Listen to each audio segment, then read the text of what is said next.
ಈ ವಿಡಿಯೋ ಬಿಡುಗಡೆ C D ಬಿಡುಗಡೆ ಅವೆಲ್ಲ ಅದರಿಂದ ಭಾಳ ದೂರ ಇರೋರು ನಾನು ಇಷ್ಟೇ ಹೇಳ್ತೀನಿ.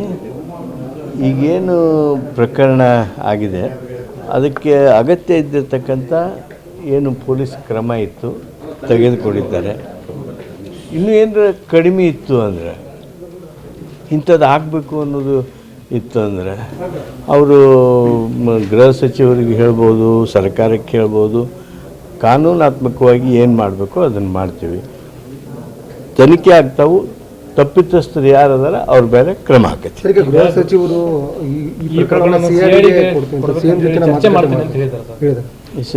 ಗೃಹ ಸಚಿವರು ಏನು ನಿರ್ಣಯಿಸ್ತಾರೆ ಆ ನಿರ್ಣಯಕ್ಕೆ ನಮ್ಮೆಲ್ಲರದು ಒಪ್ಪಿಗೆ ಇರ್ತಾರೆ.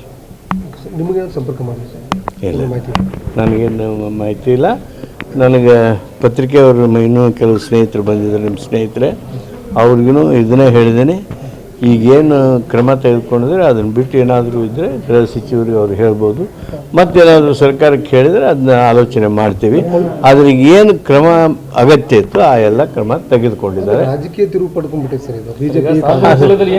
ಅದೇ ದುರ್ದೈವ. ವೈಯಕ್ತಿಕ ಜಗಳಗಳನ್ನು ಸಹಿತ ರಾಜಕೀಯಕ್ಕೆ ಓದಿ ಹಚ್ಚುವಂಥ ಪ್ರಯತ್ನ ಏನದ ಇದು ಸರಿಯಾದದ್ದಲ್ಲ. ಅಲ್ಲ ಸರ್, ಒಬ್ಬ ಮಹಿಳೆನ ಇಟ್ಕೊಂಡು ಕಾಂಗ್ರೆಸ್ ಬಿಜೆಪಿ ರಾಜಕೀಯ ಮಾಡ್ತಾ ಇದೆ ಅಂತಕ್ಕಂಥ ಚರ್ಚೆಗಳು ನಡೀತಾ ಇದ್ದಾರೆ. ಆಗಬಾರ್ದು. ಇವತ್ತು ಆರಕ್ಷಕವರು ಬಂದು ಪ್ರತಿಭಟನೆ ಮಾಡ್ತಾ ಇದ್ದಾರೆ ಸರ್. ಆ ಮಹಿಳೆ ಪರವಾಗಿ ಆಕೆಗೆ ಅನ್ಯಾಯ ಆಗಿದೆ ಅಂತೇಳಿ ಅವರು ಚಲುವಾದ ನಾರಾಯಣ ಸ್ವಾಮಿ ಅವರು ಇವತ್ತು ದೊಡ್ಡ ಮಟ್ಟದಾಗ ಪ್ರತಿಭಟನೆ ಮಾಡ್ತಾರೆ. ಅವ್ರಿಗೆ ಬಿಟ್ಟಿರೋದು ರಾಜ್ಯದ ಹಿತಕ್ಕೆ ಯಾವ ಹೋರಾಟಗಳನ್ನು ವಿರೋಧ ಪಕ್ಷಗಳು ಮಾಡಬೇಕು ಅದನ್ನು ಮಾಡಬೇಕು. ಮಹದಾಯಿ ವಿಚಾರದಲ್ಲಿ ಬೆಂಗಳೂರಿನಲ್ಲಿ ಕೇಂದ್ರದ ಸಮಿತಿಯೊಂದು ಚರ್ಚೆ ಮಾಡಿ ನಮಗೆ ಅರಣ್ಯ ಬಗ್ಗೆ ಕ್ಲಿಯರೆನ್ಸ್ ಕೊಡಬಾರ್ದು ಅಂತ ನಿರ್ಣಯ ಮಾಡಿದರು. ಅದ್ರ ಬಗ್ಗೆ ಕೂಗು ಎತ್ತೋದಕ್ಕೆ ಆಗಲಿಲ್ಲ ಅವ್ರಿಗೆ. ಕೃಷ್ಣಾದಲ್ಲಿ ಅವರು ಏನು ನೋಟಿಫೈ ಮಾಡಬೇಕಾಗಿತ್ತು ಆ ಅವಾರ್ಡ್ ನೋಟಿಫಿಕೇಷನ್ನು, ಆ ಅವಾರ್ಡ್ ನೋಟಿಫಿಕೇಷನ್ ಈಗ ಸದ್ಯಕ್ಕೆ ಮಾಡೋದಿಲ್ಲ ಅಂತ ಕೇಂದ್ರ ಸರ್ಕಾರ ಪತ್ರ ಬರೀತದೆ. ಅದ್ರ ಬಗ್ಗೆ ಅವ್ರಿಗೆ ಧ್ವನಿ ಎತ್ತಬೇಕು, ಕರ್ನಾಟಕದ ಹಿತ ಕಾಪಾಡಬೇಕು ಅನ್ನೋದ್ರ ಕಡೆ ಗಮನ ಇಲ್ಲ. ಈ ಸಣ್ಣ ರಾಜಕಾರಣ ಮಾಡೋದಕ್ಕೆ ಹೋದರೆ ರಾಜ್ಯ ಬಡವಾಗ್ತದೆ. ವಿರೋಧ ಪಕ್ಷವಾಗಿ, ಕೇಂದ್ರದಲ್ಲಿ ಆಡಳಿತ ಪಕ್ಷವಾಗಿ ರಚನಾತ್ಮಕ ಕೆಲಸ ಮಾಡಬೇಕು. ಏನು ನಡೆದಿದೆ ನಮ್ಮ ದೇಶದಲ್ಲಿ? ದೊಡ್ಡದಾಗಿರ್ತಕ್ಕಂಥ Mahatma Gandhi national rural employment guarantee ಆ್ಯಕ್ಟನ್ನು ರಿಪೀಲ್ ಮಾಡಿಬಿಟ್ರು.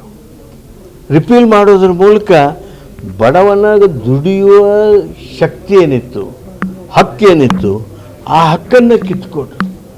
ಪಂಚಾಯಿತಿಯವರು ತಮ್ಮ ವ್ಯಾಪ್ತಿಯೊಳಗೆ ಏನು ಅಭಿವೃದ್ಧಿ ಕೆಲಸ ಮಾಡುವಂಥದ್ದಿತ್ತು ಆ ಕೆಲಸಗಳನ್ನು ಇವರು ಸಂಪೂರ್ಣವಾಗಿ ನಿಲ್ಲಿಸಿಬಿಟ್ರು. ಇವತ್ತು ನರೇಗಾದ ಮೂಲಕ ಹಳ್ಳಿಯೊಳಗೆ ಪಂಚಾಯಿತಿ ಅಧ್ಯಕ್ಷ ನಿರ್ಣಯ ಮಾಡ್ತಿದ್ದ, ಪಂಚಾಯಿತಿ ಕಮಿಟಿಯವರು ನಿರ್ಣಯ ಮಾಡ್ತಿದ್ರು, ಗ್ರಾಮ ಸಭೆಯೊಳಗೆ ನಿರ್ಣಯ ಆಗ್ತಿತ್ತು.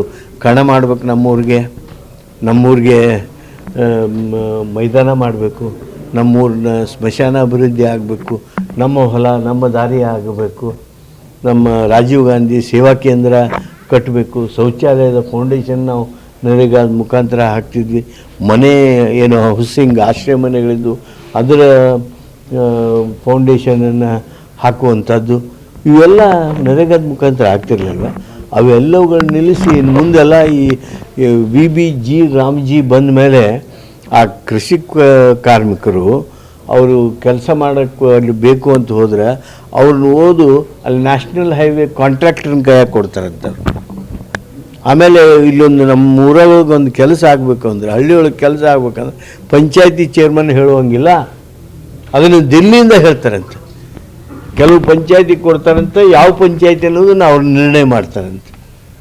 ಏನಿದು ದೇಶದಲ್ಲಿ ಅಂದಾಜುಂದಿ ಅಂದರೆ ದುರ್ದೈವ. ನಾವು ಇದಕ್ಕಾಗಿ ಕೋರ್ಟ್ ಕಟ್ಟೇ ಇರ್ತೀವಿ, ನ್ಯಾಯಾಲಯ, ಜನ ನ್ಯಾಯಾಲಯದೊಳಗೆ ನಾವು ಹೋಗ್ತೀವಿ, ಪೀಪಲ್ಸ್ ಕೋರ್ಟ್ಗೆ ಹೋಗ್ತೀವಿ.